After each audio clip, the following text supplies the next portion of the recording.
Good day everyone. So we have our new topic which is the analysis of statically determinate truss.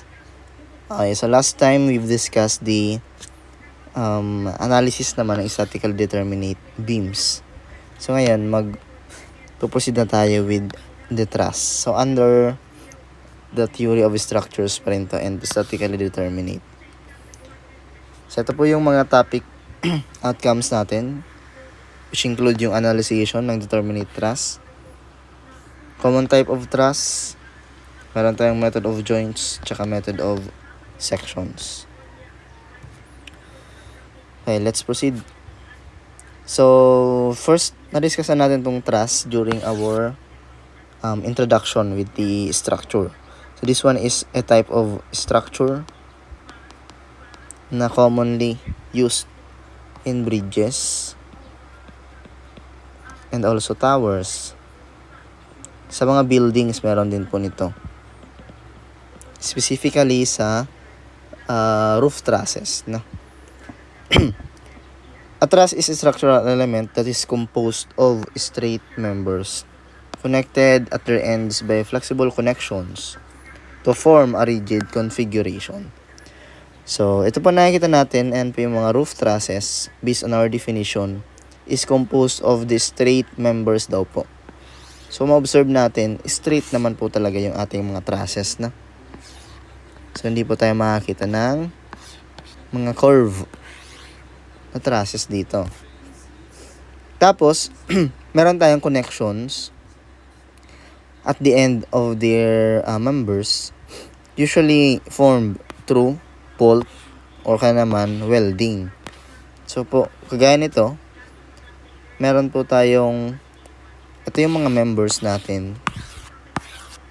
And then, syempre, para makonect yung mga members na yan, kailangan natin ng tinatawag nating joint connections.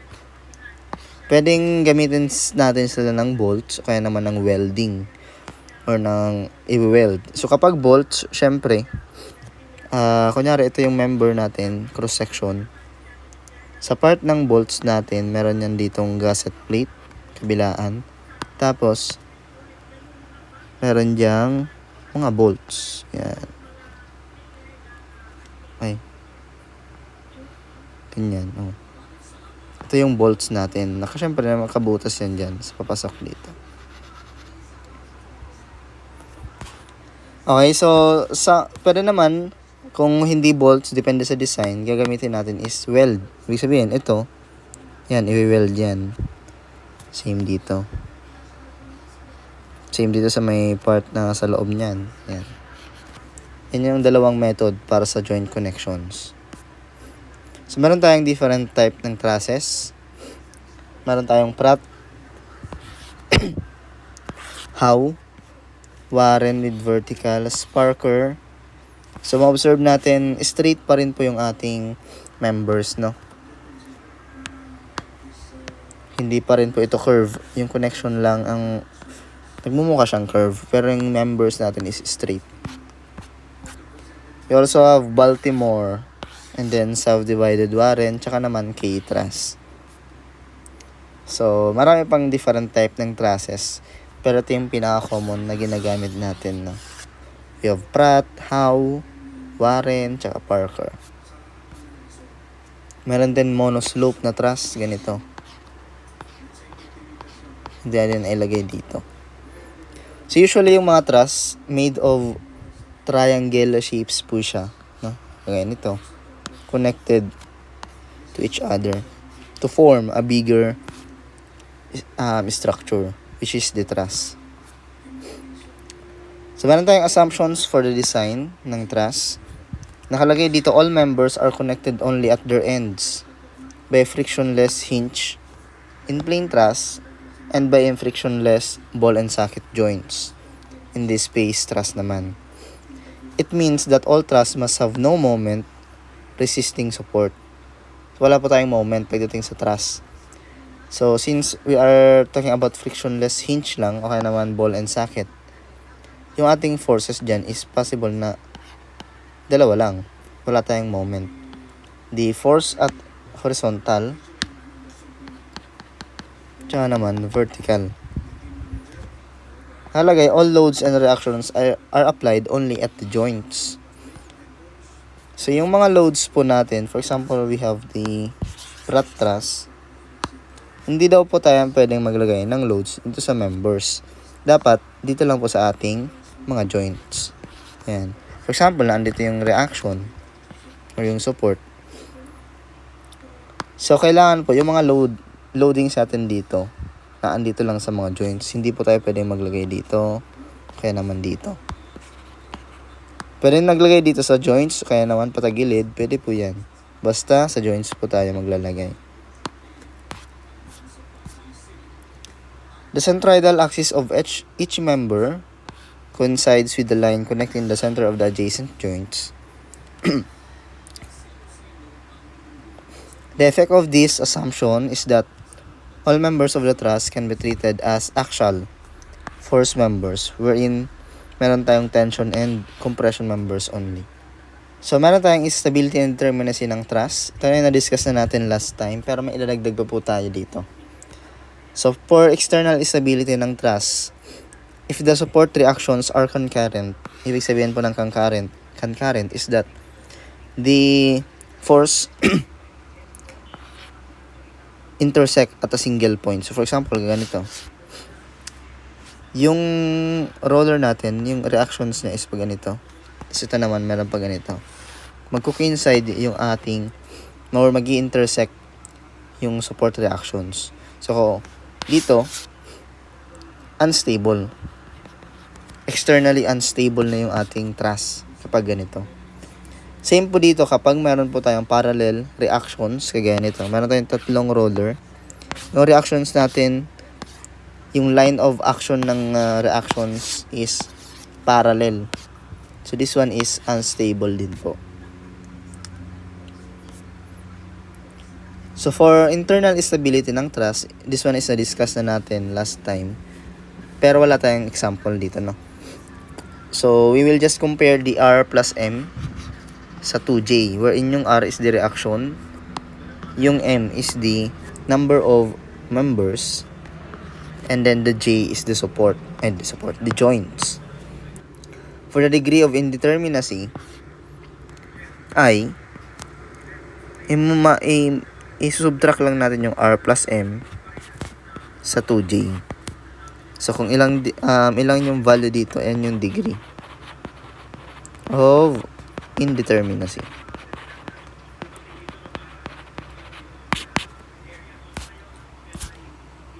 Okay? So, let's try to solve for this sample. Determine if the truss is unstable, statically determinate, or determinate. Kapag naman indeterminate, alamin natin kung ilang degree. Okay, so number 1, meron tayong roller and then pin. So, sa pin, meron tayong dalawang reactions. 1, 2. And then, for the roller, 1. So, dito, hindi naman siya unstable kasi hindi naman siya concurrent and hindi naman siya parallel. So, next is solve natin gamit yung R plus M tsaka 2J. Yung reactions natin is 3. Yung number of members natin is bibilangin natin. So, we have 1, 2, 3, 4, 5, 6, 7, 8, 9, 10, 11, 12, 13, 14, 15, 16, 17, 18, 19. So, this one is 19. And then, para naman po sa joint, 1, 2, 3, 4, 5, 6, 7, 8, 9, 10, 11. So, this one is 11. So, 3 plus 19, we have 22. Tapos, 2 times 11 is 22. This one is equivalent. So, meaning, this is statically determinate.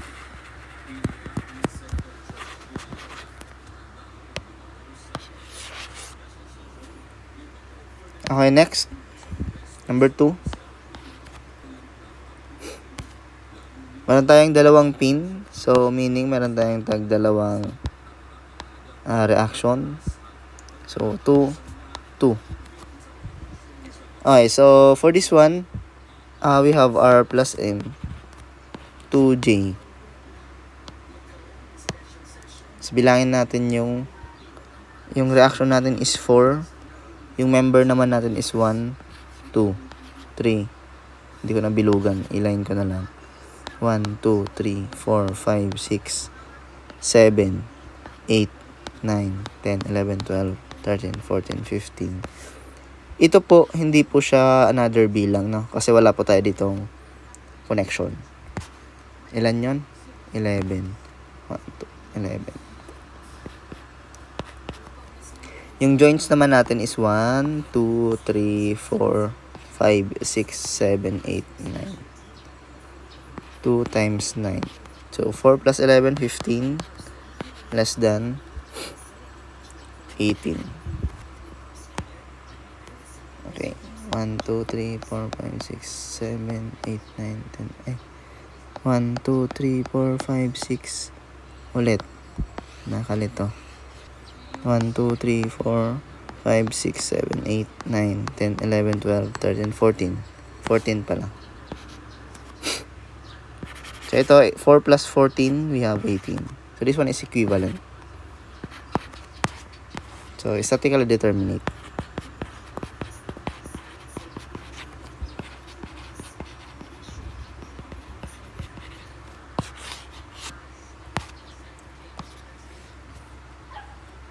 Okay, so I hope you understand this topic. Okay, now we will proceed with the method of joints.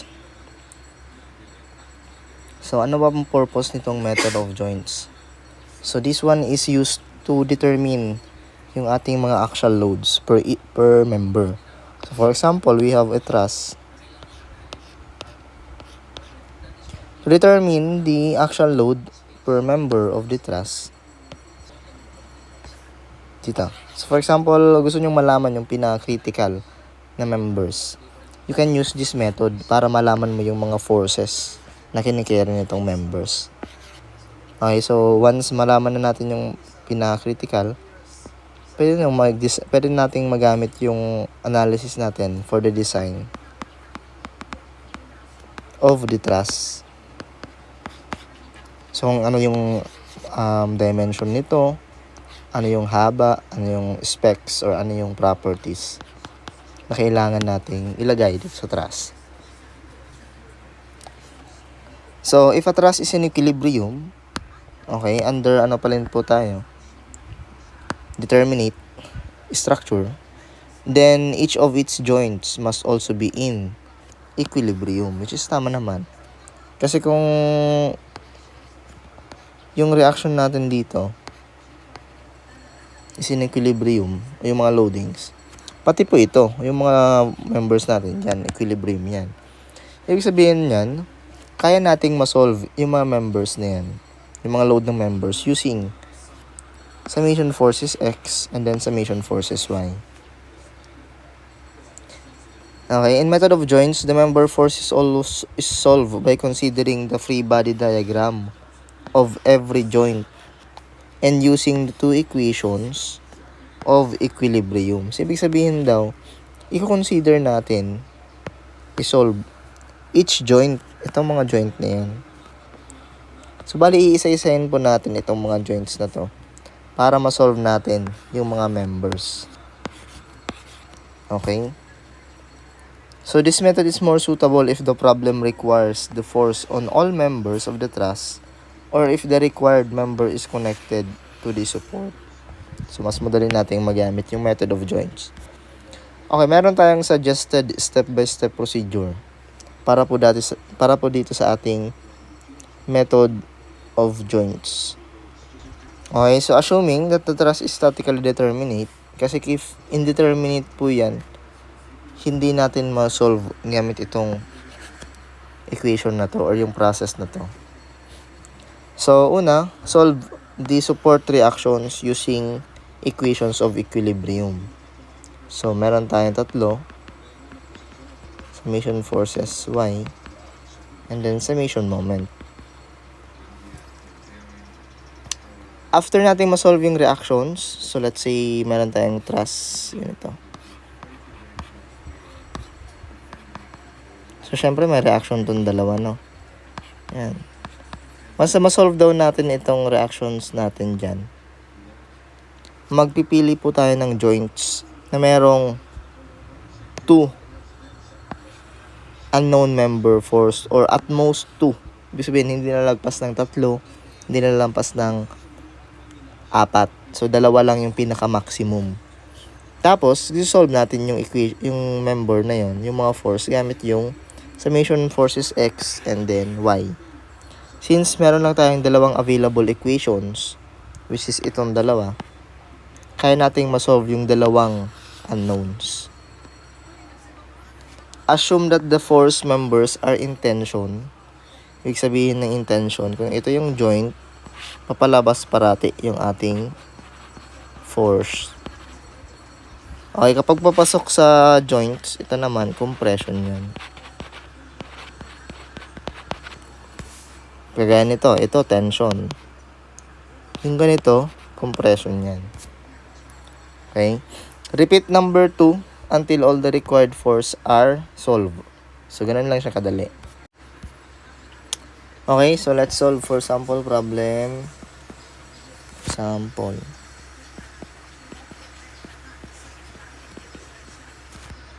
Number 1. Para sa ating method of joints. So, we need to solve for the force acting in all members of the truss. So, yung first step natin is to solve for the reactions. So, sa reactions po natin, meron tayong pin. Ito pin. Kaya, meron tayong 2 force. Ito naman roller, isa lang. Lipat natin dito. So, step number 1, support reaction. Let's call this AY, and then AX. Ito naman, DY. So, next is to solve for the reactions. We have summation moment at A equivalent to 0. Para makancel na yung AY tsaka AX. No? So, para sa summation moment at A, i-moment natin yung DY pag ganito. Oh. So, magiging siyang counterclockwise. I-positive ko na lang dito. Okay, so we have dy. Yung moment arm natin is 1 plus 1 plus 1. So, magiging 3.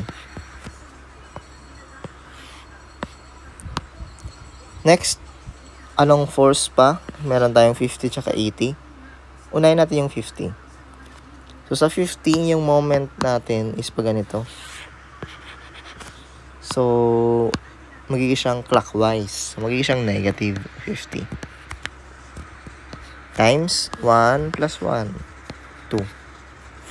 Next, meron pa tayong 80. Yung 80 naman natin is pag ganito. Ganyan yung direction niya. Hindi po yun pag ganito, pabalik. Dapat along with the flow lang din. Kaya, meron po tayong negative ulit.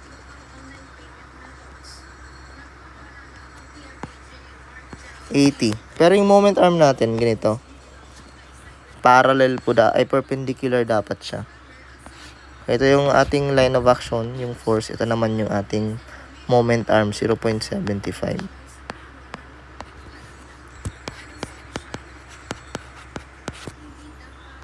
Okay, erase ko to.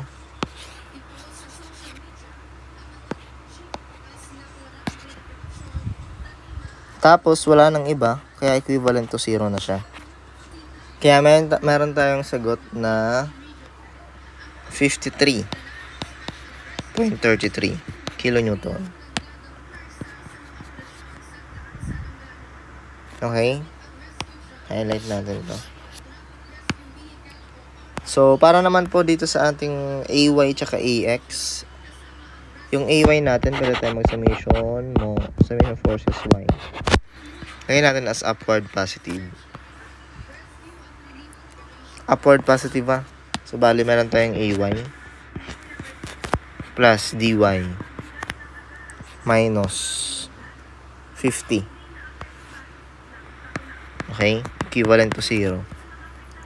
So, dito, meron tayong DY na 53.33. So, ang i-solve po natin yung AY natin, magiging siyang negative. Ilalagay natin dito sa baba, sa kabila. 53.33 plus 50. Kaya yung kakalabasan is negative 3.33 AY. So, ibig sabihin po ng negative 3.33, yung negative value,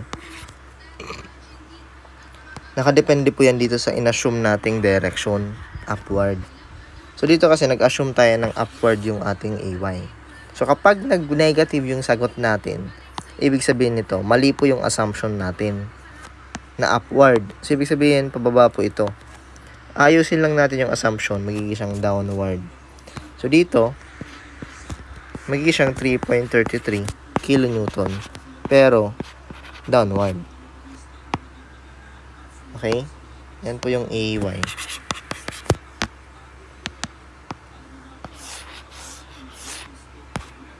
And then, para naman sa summation forces, X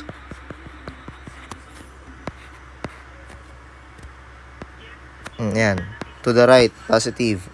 So, pag to the right positive, meron tayong AX na to the right. Yan, no? Ito yung assume natin. Yung 80 naman is to the right din. Erase ko. Yan, no? To the right din. Kaya, ang mangyayari, magiging plus din ito. Equivalent to 0. Yung kakalabasan is AX negative 80.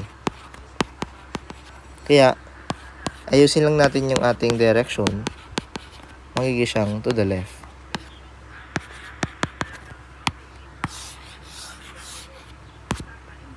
Dito, erase natin to. Ganito siya. Yun. So, meron na tayong reaction. Step number 1. Okay, so para naman sa step number 2 and so on, ang sabi doon, after nating ma-solve yung ating reaction, pipili tayo ng joint dito sa ating figure na merong dalawa na unknowns. Ito naman isa. So, kapag sige, pili tayo ng joints. Kapag pinili ko yung point B, so ito, meron tayong ganito. Meron tayong force 2, 3. Yung mga force na yun, hindi pa natin alam. So, meron dito tayo tatlong unknowns. So, kung dito naman, sa A, same din. 1, 2, 3, 4. Pero kung dito sa may joint A, sabihin natin ito, 1, tsaka 2. O, dalawa lang. Meron tayong AE, and then B. So, meron tayong dalawa. Makakasolve po tayo ng ano dito? Forces. So, yan. Lagyan natin dito. At joint A. Ito-drawing lang po natin yung forces dito sa joint A. So, syempre, at joint A, meron tayong point. Ito yung A. Yung mga forces is meron tayong downward na AY.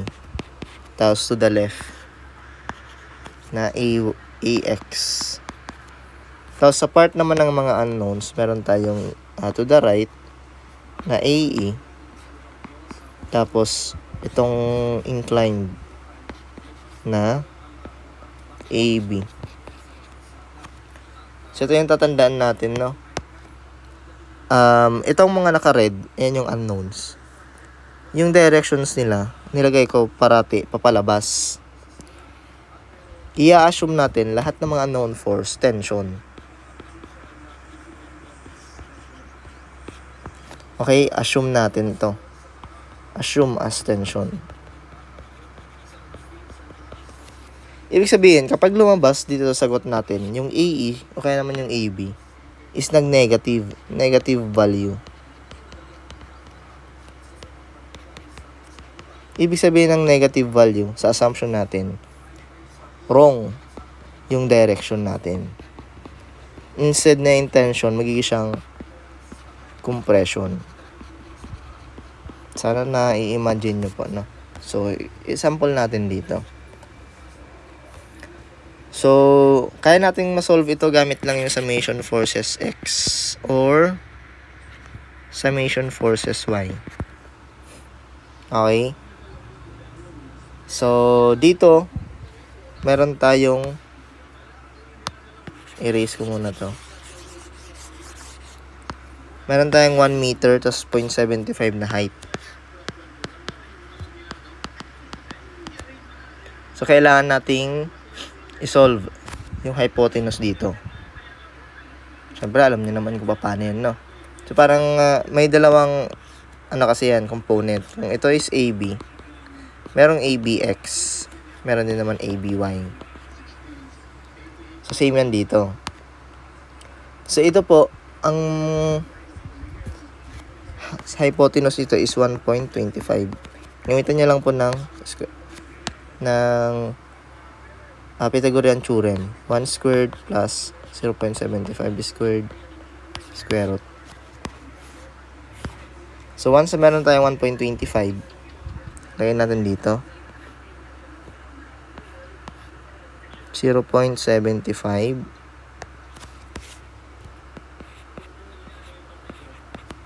Ito naman 1. Ito naman 1.25.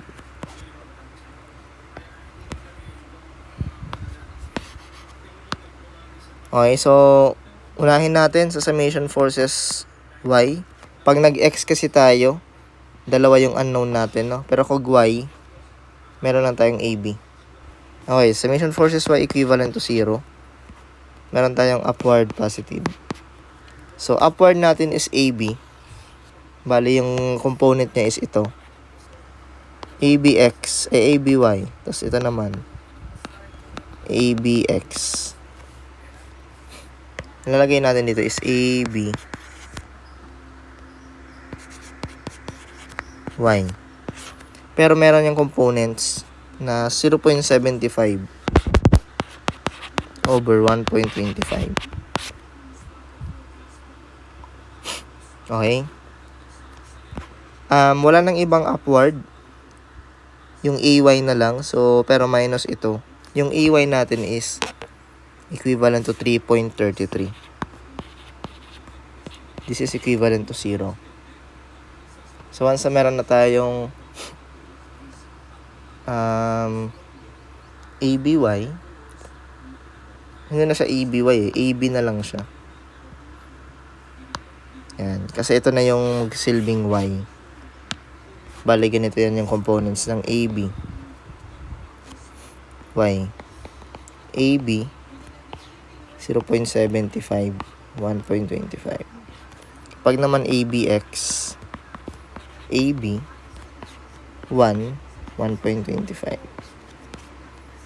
Okay, para sa AB, meron po tayong makukuhang sagot dito na equivalent to 5.55 kilonewton. So, meaning, ang lumabas is positive. Ibig sabihin nito, tama yung assumption natin na intention yung AB or papalabas po siya dito sa joint. Okay, so tension.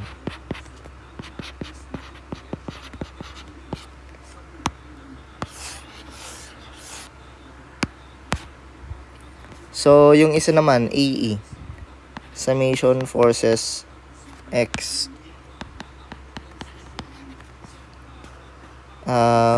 To the right, positive. Meron tayong AE as positive. Yung AB naman natin, since pataas siya, pag ganito yung direction natin ng ABX. Kaya, positive din yan, to the right. AB X is 1 over 1.25. Tapos, yung natitira is AX na to the right, ay to the left. Kaya minus. Yung AX natin is equivalent to 80. This is equivalent to 0. 80 po yung AX natin, no? Ayan, no?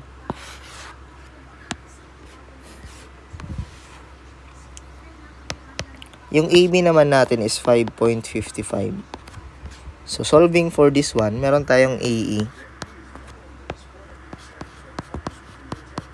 na equivalent to 75.56.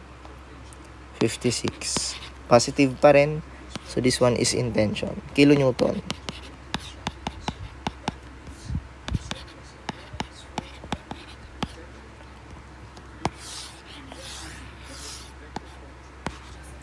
Okay, so now we have the AB. Meron na tayo nito. I-highlight ko na lang. Ito. And then ito. Now, we can consider this joint B. Kasi, observe natin, ito na lang yung dalawang wala. And then, once na ma-solve natin ito, pwede naman din ito ng E. And so on. Ganun lang yung process. Solve pa tayo ng B. At joint B. So, this one is the joint B. Ito. Meron tayong tension na AB. Downward to the left. Okay, downward. Ito yung BE. Palitan natin ng color. Red. Tapos, to the right. Ito naman yung B. B ano to? BC. And then, dito naman, ito yung meron na. Kaya ito is B. BA, AB. Yung AB natin is ito, 5.55.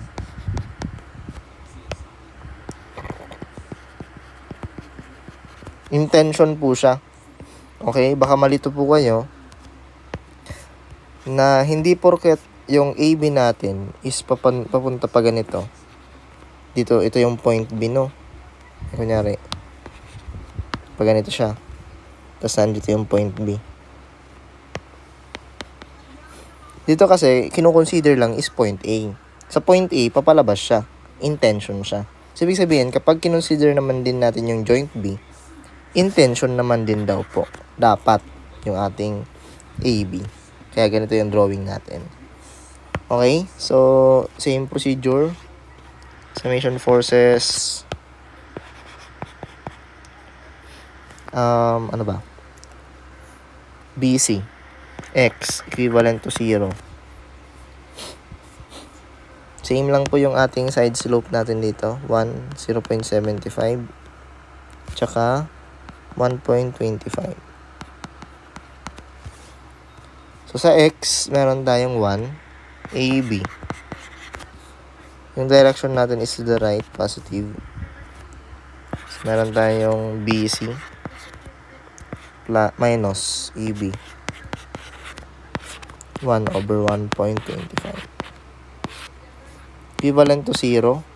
Yung AB natin is 5.55.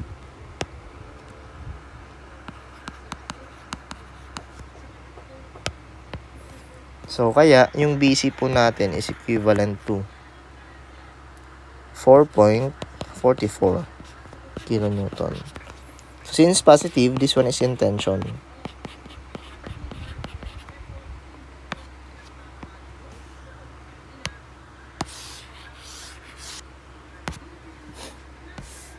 Okay, next. Summation forces. Vertical naman tayo. BE natin is downward, positive. So, sa BE, downward na siya. Pero yung AB is downward din. So, kaya magiging plus ito. Tapos, yung side slope natin para sa AB is 0.75 over 1.25. This is equivalent to 0. Tapos, yung AB naman natin, merong value na 5.55. Kaya, meron po tayong value ng BE na negative kasi positive ito eh. So, magiging negative 3.33. So, kapag negative siya, alam natin na magiging compression yan. So, kaya, i-rewrite na lang natin 3.33 kilonewton. Pero, this one is in compression.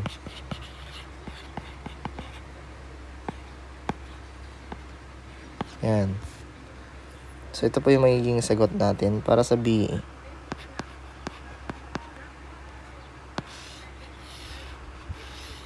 Okay, so, for the next, we have the, pwede nating start dito sa E naman. Sa E. Tapos, solve natin yung EC, tsaka EF. Hanggang dyan lang yung computations ko, no? Tapos, yung matitirang mga members, yan. Gagawin natin yung seat work nyo. So, let's try. Lipat tayo ng page. Yan. So, meron po tayong point E. So, at joint E, so you need to draw the ano po, no? The joint, kasi required yan para mas ma-imagine nyo. At joint E, drawing natin. Ito yung E. Wala naman tayong ibang external load dito. So, ito lang B, E, tsaka AB. Ito naman yung i-compute natin. BC, tsaka EF. Wherein yung AE is meron na tayong value. Black. AE. Yung BE naman po, from our computation, compression siya. Okay, so since compression siya, yung E, yung BE is papunta po dito sa point E. Kasi compression. So, again, next, para naman sa EC, i-assume natin siyang intention. Kaya, ganito yung drawing natin. Same with this, E, F. Yun. Ilagay lang natin yung value ng EE, tsaka BE. Yung AE po is equivalent to 75.56 3.33 75.56 3.33. Okay, summation forces, X equivalent to 0. Again, yung EC natin, meron tayong EC X. Yung EC X natin is equivalent to, same lang po yung side slope natin, no? 1 tsaka 0.75. Sabi ito, 1.25 yan. So, kaya dito, parehas lang po. 1, 1.25. Kapag ECY naman, EC 0.75, 1.25. So, dito, summation forces X, EF natin is to the right. Assume natin to the right. So, kaya, we have EF plus EC. Pero, naka-X tayo, no? Kaya, ito yung gagamitin natin. 1 over 1.25. Tapos, meron tayong AE minus. Ilagay ko ng value ng AE. 75.56 equivalent to 0. As you can see, meron tayong dalawang unknowns. Hindi pa natin ma-solve ito. Okay? Punta tayo sa summation forces Y.